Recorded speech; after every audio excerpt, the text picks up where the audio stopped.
bonjour à tous et bienvenue sur le blog lebarbecuerafa.com. Aujourd'hui on va faire des petits arrosticini, des petites recettes street food italiennes vraiment succulentes au barbecue.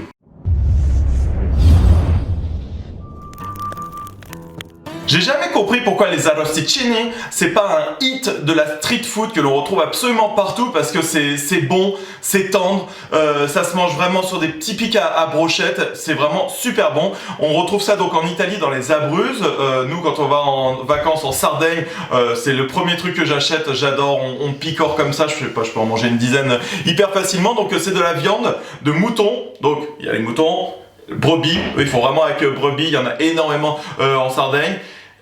Il y a le bélier et l'agneau. Aujourd'hui on va faire avec de la brebis, si vous n'avez pas c'est la même recette avec de l'agneau qui est beaucoup plus tendre mais ça donne vraiment un très bon goût. Prenez une partie bien grasse comme de l'épaule ou un gigot désossé, c'est encore mieux, comme ça tout va pouvoir bien se mélanger. Et ces petites brochettes que l'on va faire sur un ustensile que m'a envoyé Polytech pour faire 81 brochettes en une fois, on va le tester, on va voir ce que ça donne.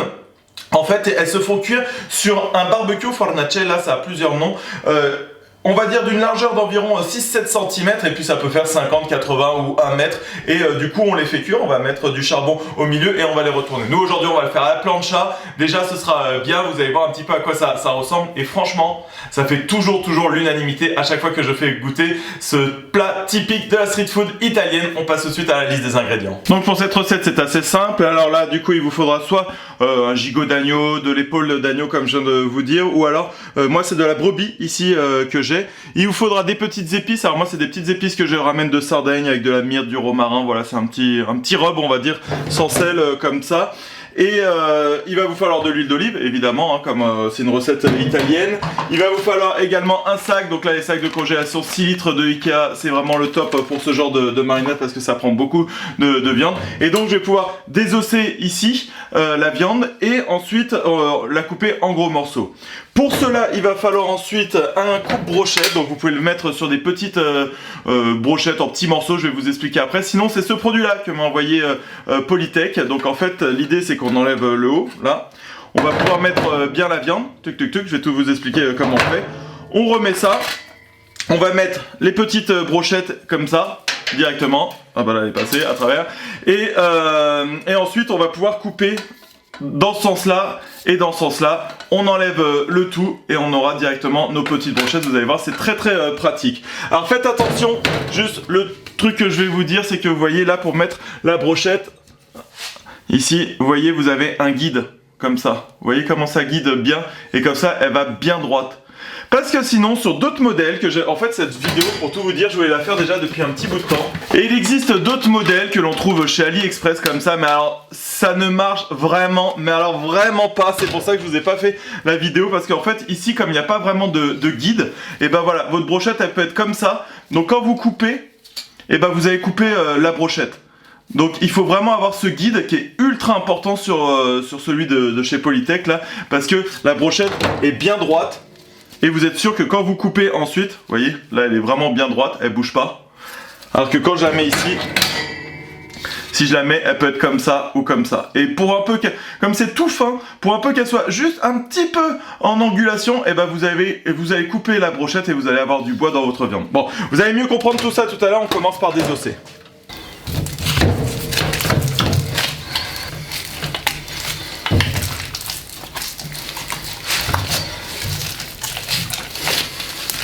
Je vous ai coupé deux choses, le passage où je découpe et voilà l'épaule. Ben voilà, c'est pas mal, hein, on reconnaît bien l'omoplate ici et les articulations. Donc ben voilà, j'ai fait mon travail d'ostéopathe et du coup on va pouvoir couper ça en plus petit. J'ai une deuxième épaule, je pense que je vais la faire également. Une fois que j'ai ma viande comme ça, je vais pouvoir la couper. Alors ce qu'il faut c'est environ en gros steak quoi on va dire, vous voyez, on va pouvoir faire... Comme ça, alors pas des morceaux trop fins puisqu'après comme ce sera redécoupé en petites brochettes. Alors une brochette c'est généralement 42 grammes, alors, vous voyez c'est tout petit. Donc voilà, on va pouvoir faire des morceaux comme ça.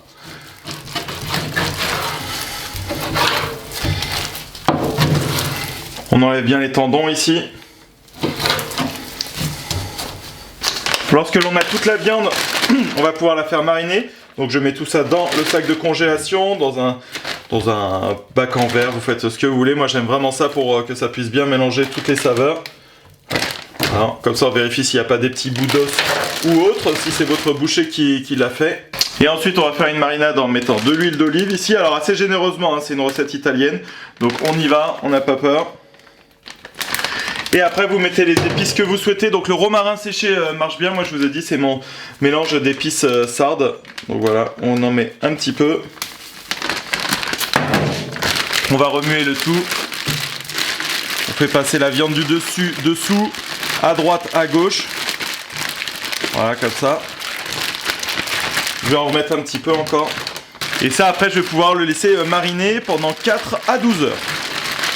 Et voilà, l'avantage du sac Ziploc, c'est qu'on peut donc soit plonger la main directement dedans, soit voilà, bien mélanger comme ça. On sait que les épices sont vraiment partout.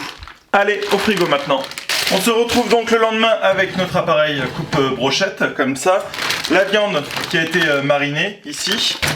On va avoir besoin d'un grand couteau, donc moi c'est le couteau filet de sol comme ça, donc vérifiez que ce soit un couteau qui puisse passer d'un côté à l'autre pour venir couper comme ça, donc suffisamment grand. Les couteaux pour le saumon et tout comme on a pour l'hiver, c'est absolument parfait. Et ensuite il va vous falloir des brochettes, alors regardez, moi ce sont des brochettes que je mets dans l'eau pendant environ 1 heure, et ensuite dans un sac plastique je les laisse au congélateur. Et comme ça vous êtes sûr qu'elles vont pas brûler pendant la cuisson, ça c'est une petite astuce qui marche vraiment très très bien. Et ensuite on va pouvoir mettre la brochette, voilà, il faut pas qu'elle dépasse du tout à cet endroit là. Et ensuite voilà, on va les mettre au fur et à mesure et je vais vous montrer comment bien disposer la viande à l'intérieur. Ça c'est l'étape hyper importante. Alors ce qu'il va falloir faire, c'est avoir un petit couteau pour pouvoir bien recouper, et surtout vous allez prendre des morceaux de viande comme ça et vous allez pouvoir les mettre bien dans le coin, hein, donc à chaque fois. Voilà, il faut vraiment que ça aille bien dans le coin, et à chaque fois, pour chaque couche que l'on va mettre, il va falloir bien appuyer de manière à ce que ce soit très très compact. Voilà, donc très important, la découpe avant, voilà, et je mets bien dans les coins, je coupe, et on va pouvoir remplir ainsi de suite par couche cet appareil à brochette. Voilà, je mets bien ici.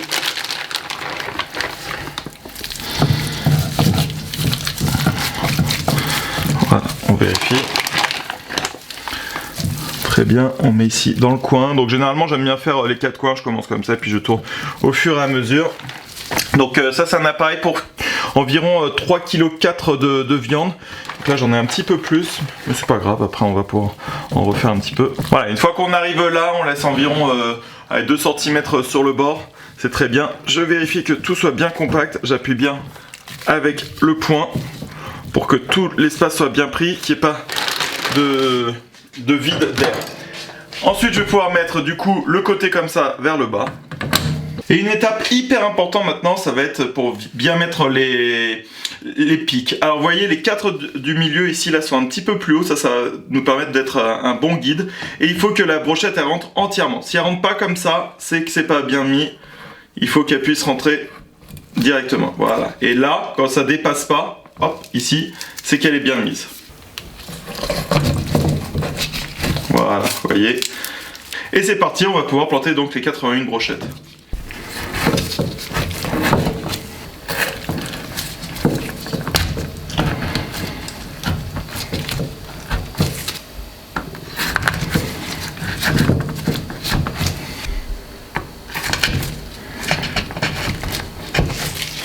Et la dernière petite brochette. Voilà, donc j'ai réussi à les mettre plus ou moins tous à la même hauteur, c'est pas toujours le plus simple, et je vais pouvoir mettre le couteau donc pour une coupe qui passe des deux côtés, et on coupe le tout. Voilà, on fait pareil à côté, et on fait pareil sur les 9 rangées je crois.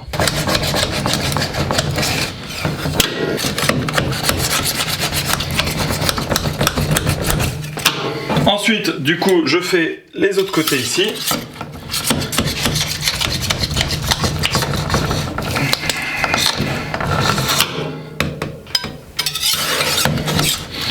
Et en fait c'est pour ça que c'est important de laisser un petit peu environ 2 cm au départ là pour bien que la lame puisse passer. Voilà, une fois qu'on a fait le dernier comme ça, on revérifie chacun. Voilà. Que bien dans les deux sens ce soit bien coupé. Fait. Et ensuite vient l'heure du démoulage, donc on met un plateau, ce que vous voulez, au dessus. Et on peut lever comme ça, là magnifique, pareil ici.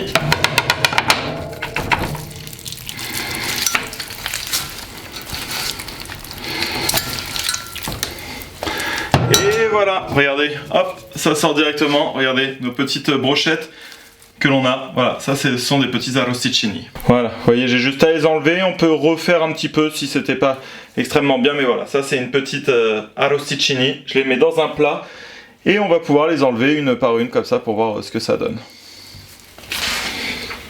Alors, vous voyez les petites brochettes, parfait.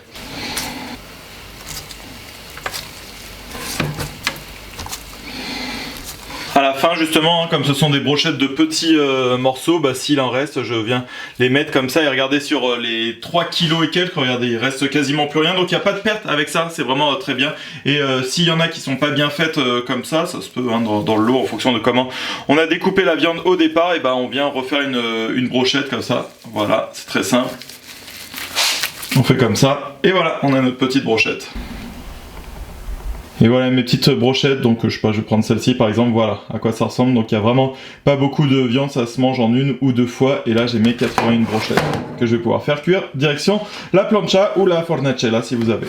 Du coup j'ai rempli ici ma trémie de charbon et j'ai changé ici je sais pas comment on appelle ça, une espèce de déflecteur pour le mettre en mode plancha. Alors le déflecteur c'était bien, je vous avais dit dans la vidéo sur le Master Build, parce qu'il y avait un espace pour le mettre en bas.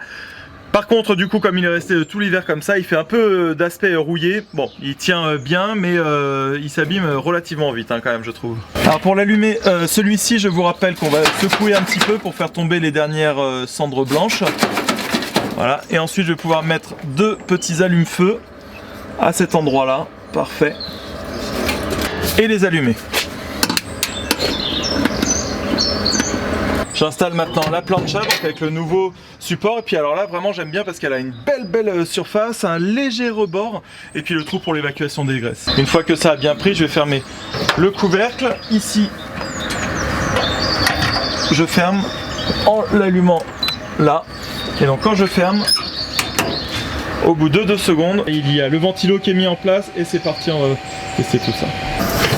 On ouvre, donc là j'ai mis des petites patates comme ça pour faire revenir, ça va être excellent. Et alors du coup en début de vidéo je vous parlais des fornacella, donc c'est barbecue typique italien pour faire cuire les arrosticini. Moi j'en ai pas, mais on va pouvoir le faire à la plancha, donc en les disposant directement. Évidemment sur un barbecue ça se fait aussi.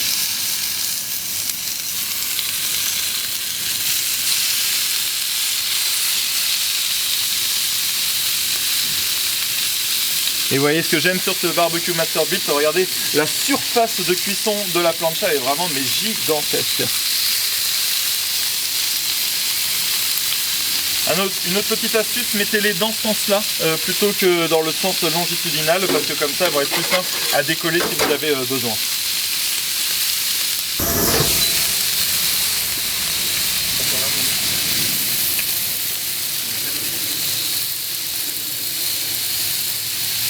Vous voyez, elles collent pas du tout, il suffit juste de leur faire un demi-tour.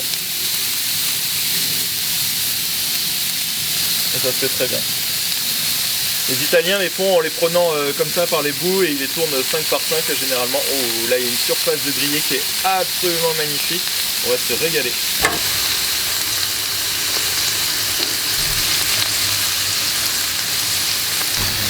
Voilà, super, du coup moi je vais mettre ça dans mes petits bacs là et en mettre quelques-unes. Moi je pense que je peux en manger 8 assez facilement comme ça. Regardez-moi ça, c'est magnifique. Et voilà, on a fini avec cette recette d'arrosticini au barbecue à la plancha. Regardez-moi ça, vous voyez ça? Vous voyez pas ça sur un festival ou quoi directement à manger ça debout, une dizaine de petites arrosticini. On rajoute un petit peu de gros sel. On peut venir mettre un filet d'huile d'olive parce que c'est une recette italienne, donc il y a toujours ça. Et on va goûter, alors on va goûter celle-ci par exemple.